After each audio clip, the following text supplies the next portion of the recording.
YSR Congress party కార్యాలయంలో నాగిరెడ్డి మాట్లాడుతున్నారు. Live లో చూద్దాం. సహకరించాలి. సో ప్రజాస్వామ్యంలో ప్రశాంతయుత వాతావరణంలో ఎన్నికల నిబంధనావళికి అనుగుణంగా ఎన్నికలు జరగాలి. ఈ నిబంధనావళికి అనుగుణంగా ఎన్నికల కమిషన్ కోర్టు తీర్పులిస్తే వాటిని తప్పుపడుతూ ఏమిటి ఎక్కడికి మీరు పెద్ద పెద్ద మాట్లాడే మాటలకి వాస్తవంగా కోర్టు ధిక్కారం కేసులు ఉన్నప్పటికీ కూడా వివేకానంద రెడ్డి గారి హత్య గురించి మాట్లాడద్దు అని చెప్పి కోర్టు ఆర్డర్ ఇస్తే కూడా నిన్న అదే విషయం మాట్లాడారు, మళ్ళీ ఈరోజు అదే విషయం మాట్లాడారు. అంటే ఏమనుకుంటున్నారు అంటే నేను ఏది చేసినా అదే చట్టం, నేను ఏది మాట్లాడినా అదే వేదం అనుకునే తీరులో మాట్లాడటం అనేది అత్యంత ప్రమాదకరం. ఇది మంచి నిర్ణయం కాదు. రాజకీయ పక్షాల్లో అధికార పక్షాలు అపోజిషన్ పక్షాలు ఎప్పుడు కూడా ఉంటాయి, కానీ ఇటువంటి కార్యక్రమాలు మాత్రం చాలా పెద్ద తప్పిదం. ముఖ్యమంత్రి గారు ఫైనల్గా అంటే రేపు మే 22వ తారీఖు తర్వాత రాబోయే ఎన్నికల రిజల్ట్ మీద ఏదో మీకు భయం వస్తున్నట్టుగా ఉంది. దాని గురించి ఏ పక్షాలు కూడా ప్రజల తీర్పు ఎలా ఉంటే దానికి అనుగుణంగా దానికి అందరూ కూడా యాక్సెప్ట్ చేసి తీరాలి. కాకుండా ఆ భయంతో చేస్తున్న కార్యక్రమాల్లాగా ప్రజలందరికీ అర్థమైపోతున్నాయి. మీరు ముఖ్యమంత్రిగా ఎన్నికల నిధులు కాదు, తెలుగుదేశం పార్టీ అధ్యక్షులుగా మాత్రమే ఎన్నికల నిబంధనలు కానీ ఎన్నికల కమిషన్ కానీ లేకపోతే ప్రజలు చేసే విజ్ఞప్తి కానీ మీరు ముఖ్యమంత్రిగా అడ్మినిస్ట్రేటివ్ కార్యక్రమాలకు మాత్రమే మీ సంతకం. అది మర్చిపోయి మీరు చేస్తున్న అప్రజాస్వామిక కార్యక్రమాలన్నింటినీ కూడా ప్రజలు గమనిస్తున్నారు. ప్రజలు కూడా పెద్ద ఎత్తున ఆఖరి నిమిషంలో ఇదేదో గందరగోళం సృష్టించడానికి తీసుకున్న కార్యక్రమం అని చెప్పి ప్రజలంతా కూడా అనుకుంటున్నారు. ఇది మంచి నిర్ణయం కాదు. మంచి ఆలోచనతో ప్రశాంతమైన వాతావరణంతోనే ఎన్నికలు జరగాలి. అలాగే మనందరి బాధ్యత ప్రజలు ఓటర్లుగా ఒక బాధ్యత గల పౌరుడిగా నా బాధ్యత, మీ బాధ్యత, అందరి బాధ్యత కూడా రేపు ఎన్నికలు ప్రశాంతంగా ఎన్నికలు జరగాలి. ఒక మంచి వాతావరణంలో వాళ్ళ ఉద్దేశాన్ని ఎన్నికల్లో తెలియజెప్పుకునే అవకాశాన్ని మనం కల్పించాలి. దానికి అనుగుణంగా అందరూ నడుద్దామని చెప్పి నేను విజ్ఞప్తి చేస్తున్నాను.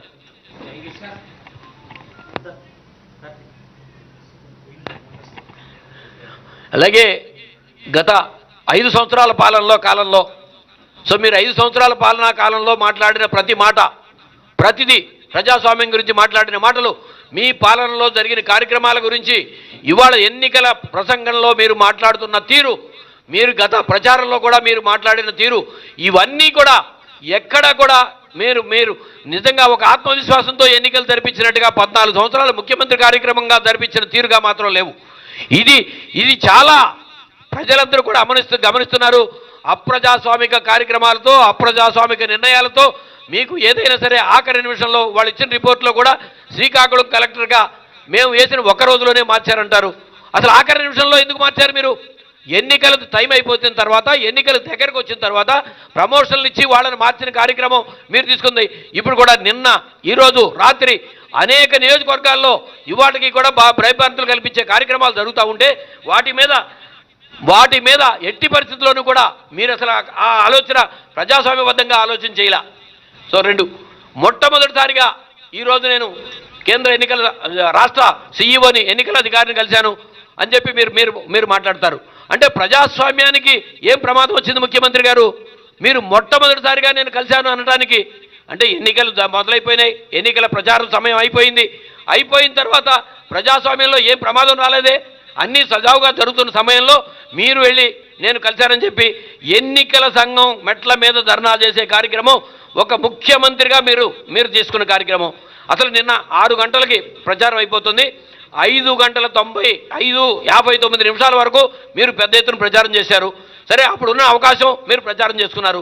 దాంట్లో కూడా అనేక అవాస్తవాలు మీరు మాట్లాడారు. తర్వాత 6 గంటల 11 నిమిషాలకి ముఖ్యమంత్రి గారి లెటర్ ప్యాడ్ మీద మీరు రాష్ట్ర ప్రజలకి ఎన్నికల గురించి విజ్ఞప్తి చేశారు. ఇది ఎన్నికల నియమావళిలో ఇది సమంజసమేనా ముఖ్యమంత్రి గారు? ఇది మీరు తెలుగుదేశం పార్టీ అధ్యక్షులుగా ఎన్నికల్లో పాల్గొనాలి. అదే మళ్ళీ 9 పేజీల లెటర్ ఎలక్షన్ కమిషన్కి మళ్ళీ మీరు ముఖ్యమంత్రి లెటర్ ప్యాడ్ మీద పంపించారు. అంటే ఎన్నికల నిబంధనలు ఏంటో తెలియకుండా మనం నడుస్తున్నామా? ఎన్నికల్లో అధికారిక ఏది కూడా అధికారిక వెహికల్ కానీ అధికారిక గెస్ట్ హౌస్ కానీ ఎవరు కూడా వాడకూడదు. అటువంటి సమయంలో మీరు తెలుగుదేశం పార్టీ అధ్యక్షులుగా మీరు ఎన్నికల్లోకి వెళ్తున్నారు, తెలుగుదేశం పార్టీ తరఫున మీరు పోటీ చేస్తున్నారు. అంతేగాని ముఖ్యమంత్రిగా మీరు పోటీ చేయట్లేదు, ముఖ్యమంత్రిగా మీరు ఎన్నికల్లోకి వెళ్ళట్లేదు. కానీ ముఖ్యమంత్రిగా లెటర్ ప్యాడ్ల మీద సంతకాలు చేసి పంపడం ఇది క్లియర్ కట్గా ఎన్నికల నిబంధనావళికి విరుద్ధం. ఇది ఎన్నికల సంఘం కూడా సుమోటోగా తీసుకోవాల్సిన కార్యక్రమం ఇది. సో అలాగే తర్వాత అసలు ఏం జరిగింది? సో మీరు ఎన్నికలకు 3 నెలల ముందు కొంతమంది అధికారుల్ని ప్రత్యేకంగా ప్రమోషన్లు ఇచ్చి కొన్ని పోస్టులో తెలుగుదేశం పార్టీ ఏజెంట్లుగా పనిచేయడానికి మీరు నియమించారు. అది అందరూ కూడా అన్ని రాజకీయ పక్షాలు అన్ని ప్రజా సంఘాలు దీన్ని తప్పుపట్టినాయి. దాని మీద కోర్టులకు వెళ్ళినాయి. కేంద్ర ఎన్నికల సంఘానికి పిటిషన్లు ఇచ్చినాయి.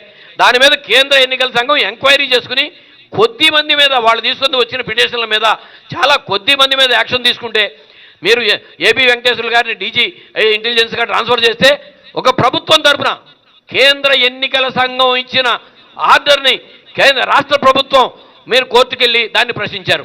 అంటే స్వయం ప్రతిపత్తి కలిగిన ఎన్నికల సంఘాన్ని సవాల్ చేశారు ఆ పూట. మరలి ఇప్పుడు ఇదే నిర్ణయం మరి 2009లో మీరు అపోజిషన్ పార్టీ నాయకుడిగా అప్పటి ప్రభుత్వం నుంచి డీజీపీని తొలగించమని మీరు కేంద్ర ఎన్నికల సంఘానికి వెళ్ళారు. ఆ కేంద్ర ఎన్నికల సంఘం తొలగించింది. అయినప్పటికీ అప్పుడు ఉన్న ముఖ్యమంత్రి గారు కానీ రాజశేఖర రెడ్డి గారు కానీ కేంద్ర ప్రభుత్వం కానీ ఎవరు కూడా ఒకటే ప్రభుత్వాలు ఉన్నాయి అక్కడ ఇక్కడ కూడా ఎవరు రాజకీయ అంశంగా మాట్లాడాల. కానీ ఇప్పుడు ఒక రాజకీయ అంశంగా ఎందుకు చేస్తున్నారు? అలాగే ఇప్పుడు మళ్ళీ మీరు మీ ఏజెంట్లుగా పనిచేస్తారని నియమించిన అధికారులు తొలగించారని మీరు అనుకున్న రీతిలో ఎన్నికలు జరగవని చెప్పి మీకు ఒక భయం పట్టుకుంది. కానీ ఆ తొలగించిన దగ్గర కూడా ఎవరిని పక్క రాష్ట్రాల నుంచి తీసుకొచ్చే అధికారులు నియమించలేదు ఎన్నికల సంఘం. ఈ రాష్ట్ర ప్రభుత్వంలో 5 సంవత్సరాల నుంచి మీ ముఖ్యమంత్రిగా ఉన్న 5 సంవత్సరాల పాలనలో మీతో పాటు పనిచేసిన అధికారులే అక్కడ నియమించారు. మరి మీతో పాటు పనిచేసిన అధికారులే నియమిస్తే మీరు వాళ్ళు వెళ్ళి దాన్ని ఒక ఇష్యూ లాగా తీసుకున్నారంటే కాదు, మీలో ఏదో ఒక రకమైన భయం మీలోకి వచ్చేసింది. ఇది కొన్ని గంటల్లో ఎన్నికలు స్టార్ట్ అవుతున్న సమయంలో ప్రశాంతయుతంగా ఎన్నికలు జరగాల్సిన సమయంలో ఆఖరి నిమిషంలో ప్రజల్లో గందరగోళం సృష్టించే కార్యక్రమం ఇది లా అండ్ ఆర్డర్ ప్రాబ్లం తీసుకునే కార్యక్రమం లాగా వచ్చింది తప్ప ఎన్నికల సంఘానికి ఇప్పుడు వెళ్ళి ఆఖరి నిమిషంలో చేసి మళ్ళీ ఎన్నికల సంఘం మెట్ల దగ్గరే ధర్నా చేయటం. సో సెక్రటేరియట్లోకి ఇప్పటికీ అపోజిషన్ పార్టీ ప్రతినిధిగా నేను వెళ్ళాలంటే అనేక నిబంధనలు. సో ఒకసారి కాదు ఎంతో ఇబ్బందులు పెడతారు. కానీ మీరు వెళ్ళి సెక్రటేరియట్లోపు మా వెహికల్కి జెండా ఉంటేనే మా వెహికల్ లోపలికి అలౌ చేయరు, జెండా తీసేస్తే తప్ప. కానీ మీరు ముఖ్యమంత్రిగా వెళ్ళి మీరు లోపల సెక్రటేరియట్ లోపల అలాగే ఎన్నికల సంఘం ఆఫీస్ దగ్గర మీరు ధర్నా చేశారు. మరి ఇది ప్రజాస్వామ్యమా? ఇది ప్రజాస్వామ్య ఎన్నికల నిబంధనలకు అనుకూలంగా చేశారా? ఒక్కసారి ఆలోచించండి ముఖ్యమంత్రి గారు. సో ఎన్నికలు సహజంగా ప్రతి 5 సంవత్సరాలకి జరుగుతాయి. దాంట్లో అందరూ భాగస్వాములే. ఈ ఎన్నికల్లో మేము కూడా అపోజిషన్ పార్టీగా మేము కానీ ప్రజలు కానీ ఒక బాధ్యత గల పౌరుడిగా నేను కూడా అన్నిటి ఎన్నికలు ప్రశాంతయుతంగా జరిపించాల్సిన బాధ్యత మనందరి మీద ఉంది. ఈ టైంలో లాస్ట్ టైంలో ఎన్నికలని ఒక గందరగోళం సృష్టించి ప్రజల్లోకి ఒక రకమైన భావన తీసుకెళ్లాలని తీసుకున్న కార్యక్రమం తప్ప ఎక్కడో అంటే మే 22 తర్వాత వచ్చే రిజల్ట్ మీద మీలో ఏదో భయం వచ్చినట్టుగా కనిపిస్తుంది ముఖ్యమంత్రి గారు. అది మే 23 తర్వాత వచ్చే రిజల్ట్లో ఇది మంచిది కాదు. ప్రజాస్వామ్యంలో ఎన్నికల్లో ఏ పార్టీలకైనా సరే ఇది సహజం, ఎన్నికలు సహజం, ఎన్నికల్లో పార్టిసిపేట్ చేయడం సహజం. అనేక ఎన్నికలు జరిగినాయి. అనేక ఎన్నికల్లో తెలుగుదేశం పార్టీ అనేక ఎన్నికల్లో పార్టిసిపేట్ చేసింది. వైఎస్ఆర్సీపీ కంటే ఎక్కువ ఎన్నికల్లో పార్టిసిపేట్ చేశారు. ప్రజాస్వామ్యబద్ధంగా ప్రజలు ప్రశాంత వాతావరణంలో ప్రజలు అధికారులు ఎన్నికలకి టైం ప్రిపేర్ అయిపోయిన టైంలో కొన్ని గంటల్లో అందరూ కూడా వాళ్ళకి వేసిన పోస్టింగుల్లోకి వెళ్తూ వాళ్ళకి అలాట్ చేసిన గ్రామాల్లోకి వెళ్ళే టైంలో వాళ్ళందరినీ కూడా ఒక రకమైన సైకలాజికల్గా వాళ్ళు ఏదో భయం క్రియేట్ చేసే కార్యక్రమం తీసుకున్నారు తప్ప ఇది ప్రజాస్వామ్యబద్ధమైన కార్యక్రమం కాదు. ఇది మంచి కార్యక్రమం కాదు. మనందరం భాగస్వామ్యంగా ప్రశాంత వాతావరణంలో ఎన్నికలు జరిపించే విధంగా మనందరం చర్యలు తీసుకోవాలి. మనందరం కూడా ఎన్నికల సంఘాన్ని కోఆపరేట్ చేయాలి. ఎన్నికల సంఘం స్వయం ప్రతిపత్తి కలిగిన సంఘం అనే విషయం మర్చిపోవద్దని ముఖ్యమంత్రి గారికి విజ్ఞప్తి చేస్తున్నాను.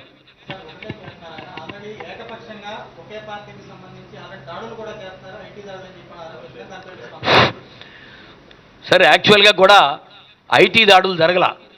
సుజనా చౌదరి గారి ఇంటి దగ్గరికి రాష్ట్ర పోలీసులు వెళ్తే మిమ్మల్ని ఎవరు పంపారని ఆయన అటకాయిస్తే మళ్ళీ వాళ్ళు వెళ్ళిపోతే దానికి పేపర్లకు ఇచ్చారు. అంటే వాళ్ళ వ్యక్తులనే వాళ్ళ ఇళ్ళకి పంపించి వాళ్ళ మీద దాడులు జరిగినట్టుగా చూపించుకుని ఈ దాడులను ఎవరో చేయించారని చెప్పి చేసే కార్యక్రమంలో ఇది పెద్ద ఎత్తున ప్రజలను కూడా ఒక వంచన తీసుకునే కార్యక్రమం తప్ప ఎక్కడ జరిగేస్తారు. అలాగే నిన్న గుంటూరులో జరిగింది కూడా ఎన్నికల కమిషన్కి వచ్చిన వాళ్ళ రిపోర్ట్స్ ప్రకారం వెళ్ళారు తప్ప అక్కడ ఎవరు ఏ సంస్థలు కూడా వెళ్ళాల. గుంటూరు ఎంపీ అభ్యర్థిగా పోటీ చేసిన వ్యక్తి దగ్గరికి ఎన్నికల అబ్జర్వర్స్కి వచ్చిన రిపోర్టు మీద వెళ్ళారు. ఇప్పుడు మొత్తం రాష్ట్రం మొత్తం ఎన్నికల సంఘం అధీనంలో ఉంది. ఎన్నికల observers, police observers, IAS observers అందరూ ఉన్నారు. ఏ నిబంధన విరుద్ధమైనా వాళ్ళకి మనం తెలియజేయాలి. అది అధికార పార్టీ అయినా అపోజిషన్ పార్టీ అయినా ప్రజలైనా సరే ఎవరైనా సరే వాళ్ళకి తెలియజేయాలి.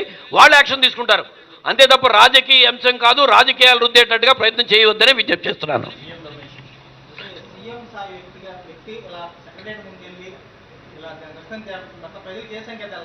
బహుశా ప్రపంచంలోనే బలమైన ప్రజాస్వామ్య దేశం భారతదేశం. భారతదేశ ప్రజాస్వామ్యం అంటే ప్రపంచ దేశాల్లోనే గౌరవం ఉంది. నాకు తెలిసినంత వరకు ఒక ముఖ్యమంత్రిగా ఇటువంటి కార్యక్రమం చేసిన ముఖ్యమంత్రిని అయితే నేను ఇంతవరకు చూడలా. ఎన్నికలు ప్రతి 5 సంవత్సరాల్లో కేంద్రంలో ఎన్నికలు జరుగుతాయి, రాష్ట్రంలో ఎన్నికలు జరుగుతాయి. బలమైన నాయకులు ఇందిరాగాంధీ గారు ప్రధానమంత్రిగా ఉన్నారు, పండిట్ జవహర్లాల్ నెహ్రూ గారు ప్రధానమంత్రిగా ఉన్నారు, వాజ్పేయి గారు ప్రధానమంత్రిగా ఉన్నారు, అనేక మంది ప్రధానమంత్రులుగా ఉన్నారు, అనేక మంది ముఖ్యమంత్రులు సుదీర్ఘకాలం పాటు ఈ రాష్ట్రంలో 2 సార్లు ముఖ్యమంత్రిగా చేసిన కోట్ల సూర్యప్రకాశ్ రావు, విజయభాస్కర్ రెడ్డి గారు ఉన్నారు, ఎన్టీ రామారావు గారు ఉన్నారు, రాజశేఖర రెడ్డి గారు ఉన్నారు. ఎవరు కూడా ఇటువంటి కార్యక్రమాన్ని తీసుకోవాలా. ఇందాక కూడా నేను చెప్పాను, 2009లో రాజశేఖర రెడ్డి గారు ముఖ్యమంత్రిగా ఉండగానే ఆయన కంప్లైంట్ మీదే డీజీపీని ఎన్నికల సంఘం ట్రాన్స్ఫర్ చేసింది. ఆ ట్రాన్స్ఫర్ని ఎక్కడైనా సరే ఒక్క మాట కూడా ఎన్నికల సంఘం మాటకి కట్టుబడి ఉన్నారు తప్ప రాజశేఖర రెడ్డి గారు ఒక్క మాట కూడా విమర్శించాల. అది రాజకీయ విజేత నాయకత్వ లక్షణం. సో అటువంటి ప్రజాస్వామ్యం ప్రజలు కోరుకుంటున్నారు. ఆ ప్రజాస్వామ్యాన్ని అందించవలసిన బాధ్యత ముఖ్యమంత్రిగా ఆయన మీద ఉంది. ఇక మిగతాది ఆయన విజ్ఞతకే వదిలేద్దాం.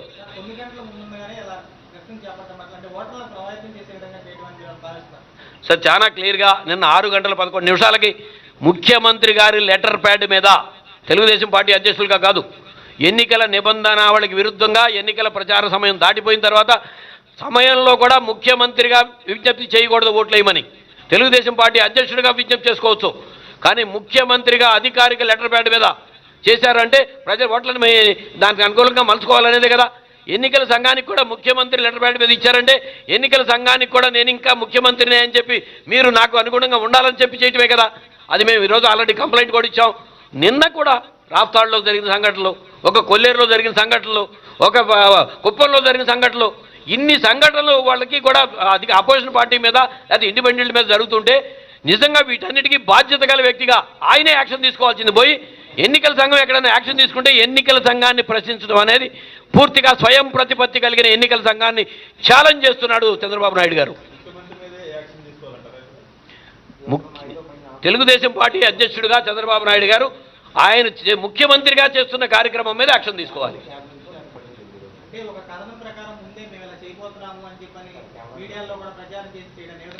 అంటే ఒక కథనం ప్రకారం ముందు ప్లాన్ చేసుకుని కొంతమందికి ప్రమోషన్లు ఇచ్చి తెలుగుదేశం పార్టీ ఏజెంట్గా పెట్టుకున్నారు.